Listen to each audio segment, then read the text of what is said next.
शं वरुणः शन्नो भवत्वर्यमा शन्न इन्द्रो बृहस्पतिः शन्नो विष्णुरुक्रमः ॐ शान्ति शान्ति शान्तिः।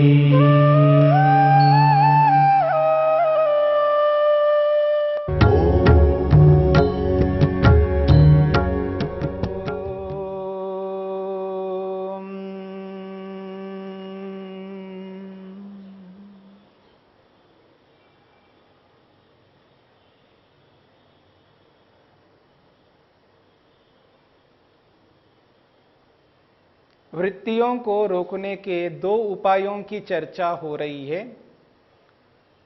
अभ्यास और वैराग्य के द्वारा समस्त वृत्तियों को रोकना।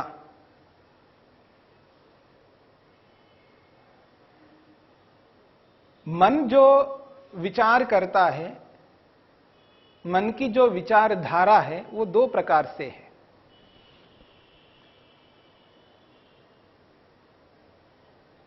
मन के विचारों में एक संसार रहता है और मन के विचारों में एक मुक्ति रहती है।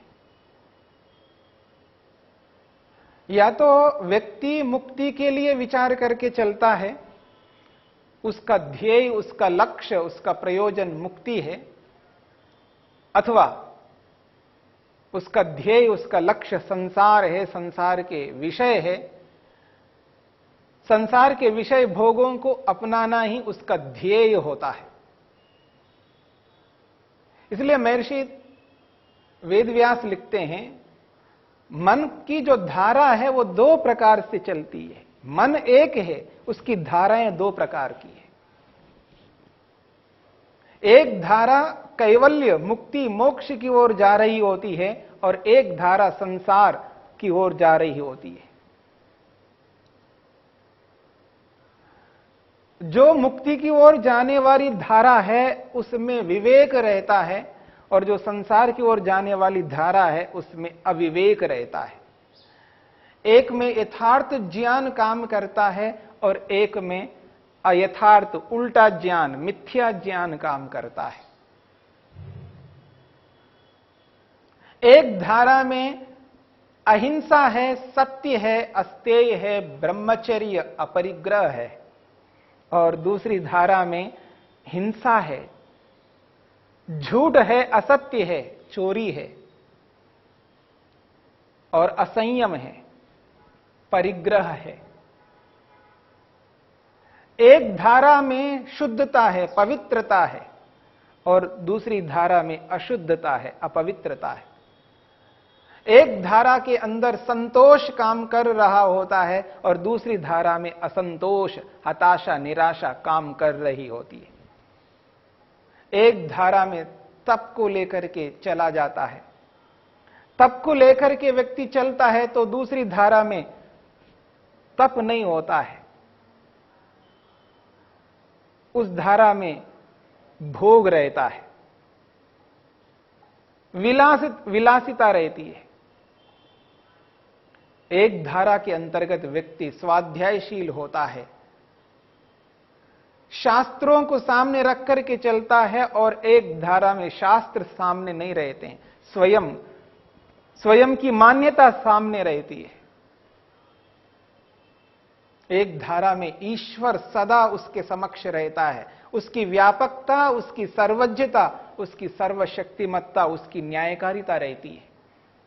और दूसरी धारा में ईश्वर नहीं रहता, स्वयं रहता है, वो मैं सब कुछ हूं।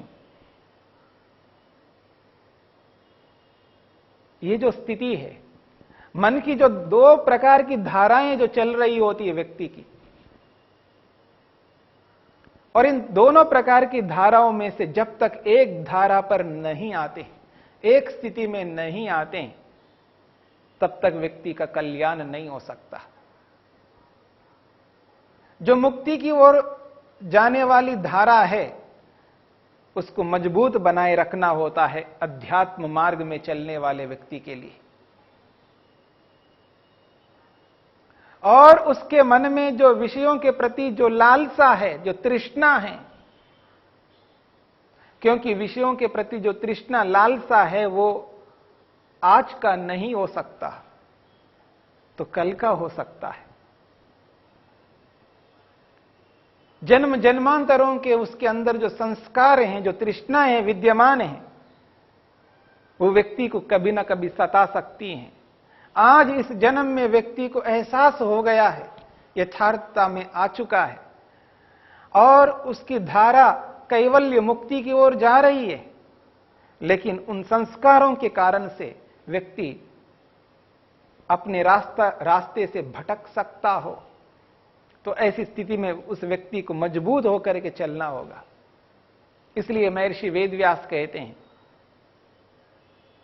ऐसे व्यक्ति को वैराग्य से उस विषय स्रोत को नष्ट किया जाता है। वैराग्येन विषय स्रोतः खिली क्रियते।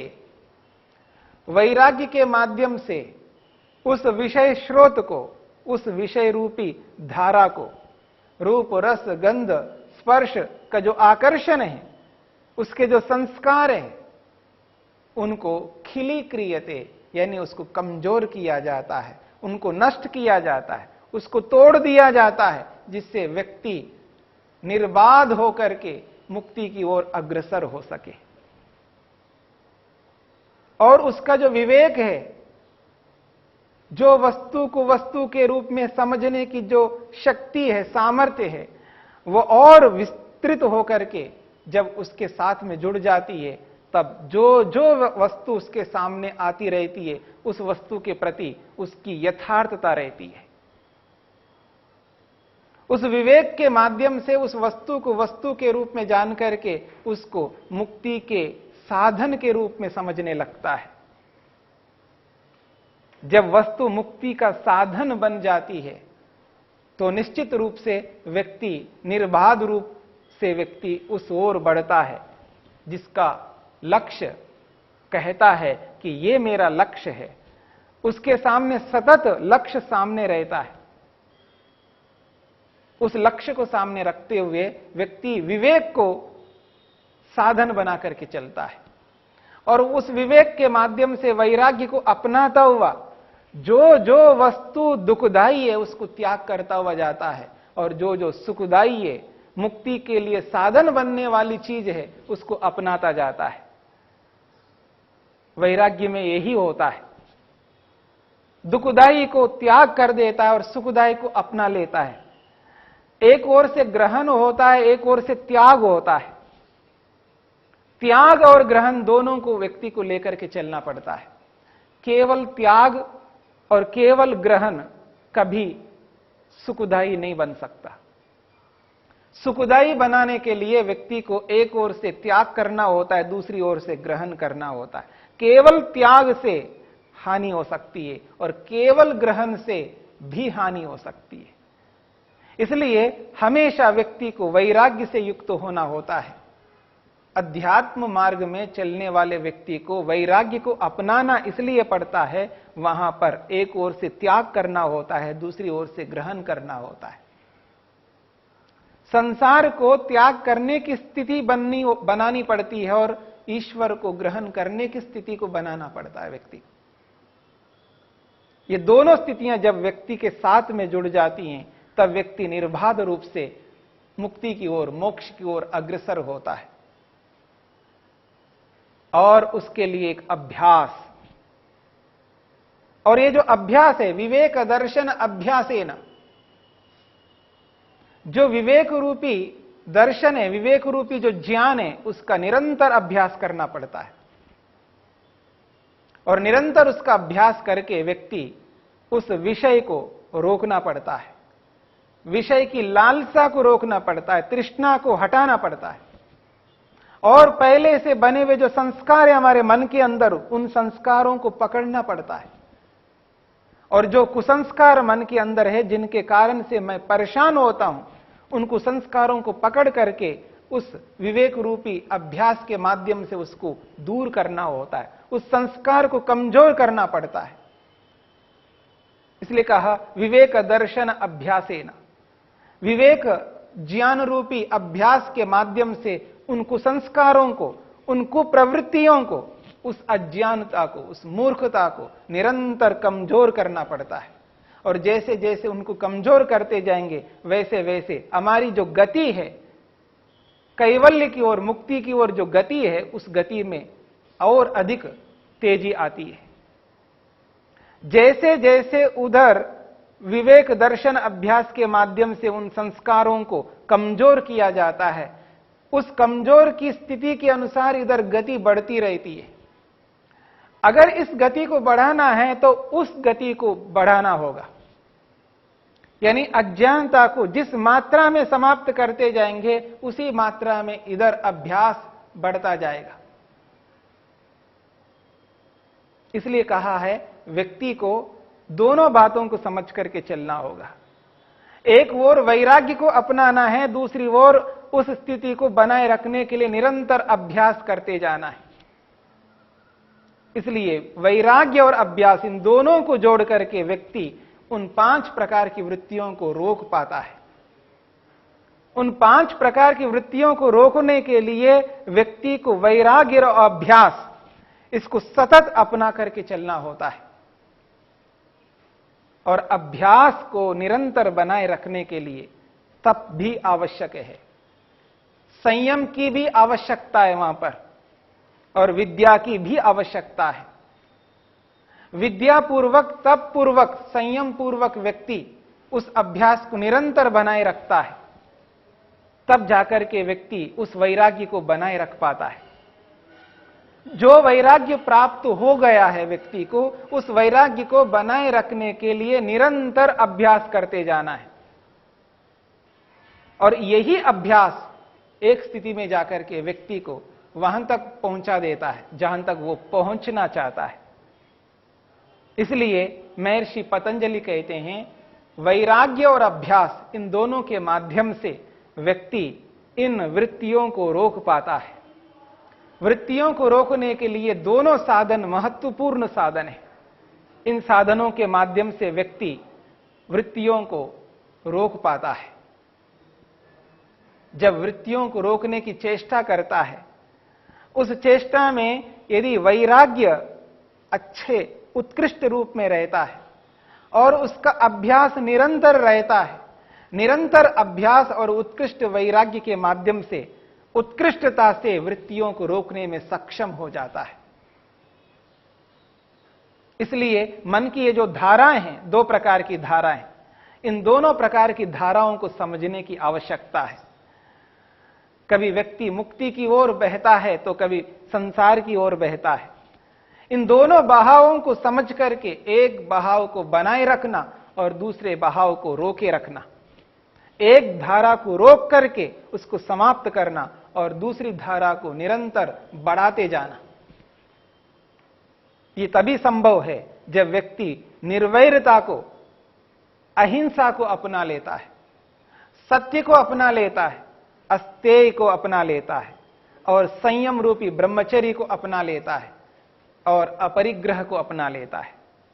अपने जीवन के अंदर बाहर से अंदर से शुद्ध अपने आप को रखता है, क्योंकि बिना शुद्धता के व्यक्ति उस ओर बढ़ नहीं सकता। उसको हताशा से, निराशा से दूर होना होगा, कभी जीवन में हताशा को आने नहीं देना। सदा संतुष्ट होकर के, खुश होकर के व्यक्ति अपने लक्ष्य की ओर प्रयास करता रहे और इन सब को करते हुए तप करता जाए, क्योंकि बिना तप के योग सिद्ध नहीं हो सकता। और उसके साथ साथ में जो स्वाध्याय है, इस वैराग्य को, अभ्यास को बनाए रखने के लिए निरंतर उसको स्वाध्याय करते जाना है। और जब व्यक्ति निरंतर स्वाध्याय करता जाएगा तो उसका अभ्यास और दृढ़ होता जाएगा, उसका वैराग्य और उत्कृष्ट बनता जाएगा, क्योंकि स्वाध्याय व्यक्ति को उत्कृष्ट बनाने वाला होता है। और इन सबके साथ साथ महत्वपूर्ण बात है ईश्वर प्रणिधान।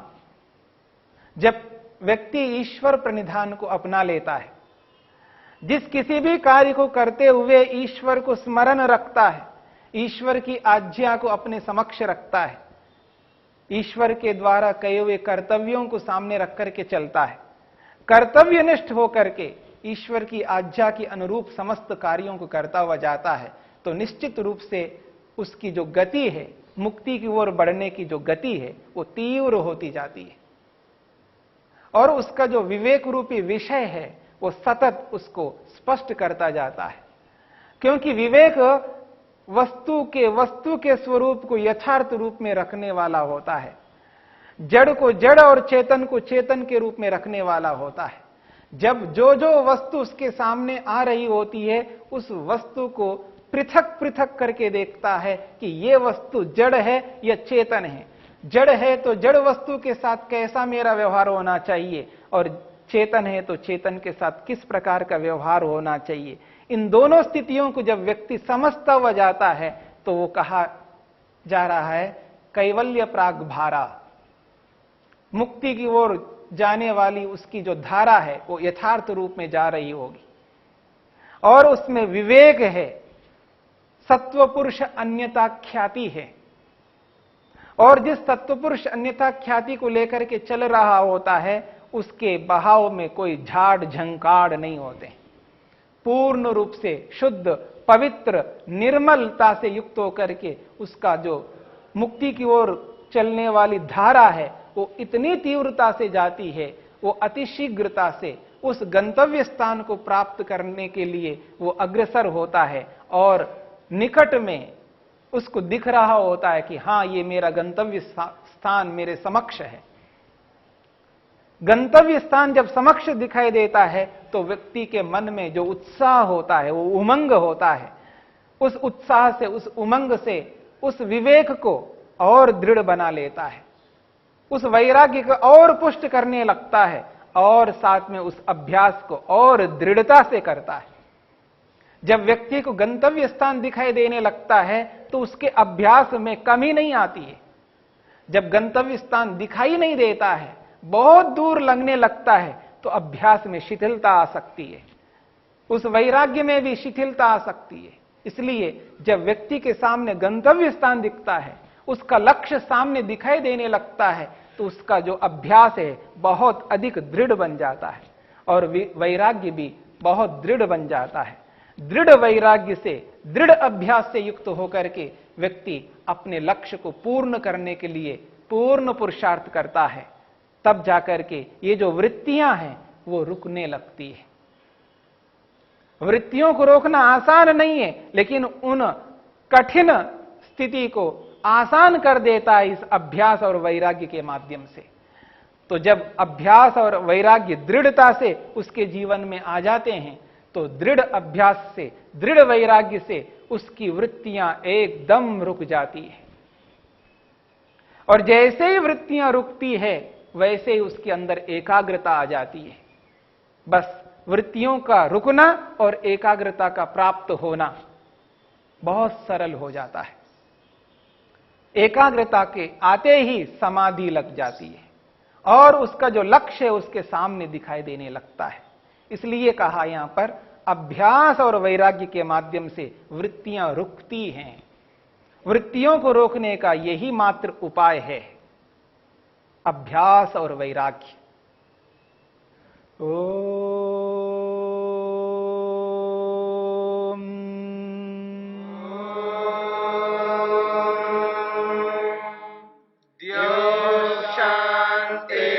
शांतिरंतरिक्षं शांति पृथिवी शांतिरापः शांतिरोषधयः शांतिः वनस्पतयः शांतिर्विश्वे देवा शांतिर्ब्रह्म शांति सर्वं शांति शांतिरेव शांति शांति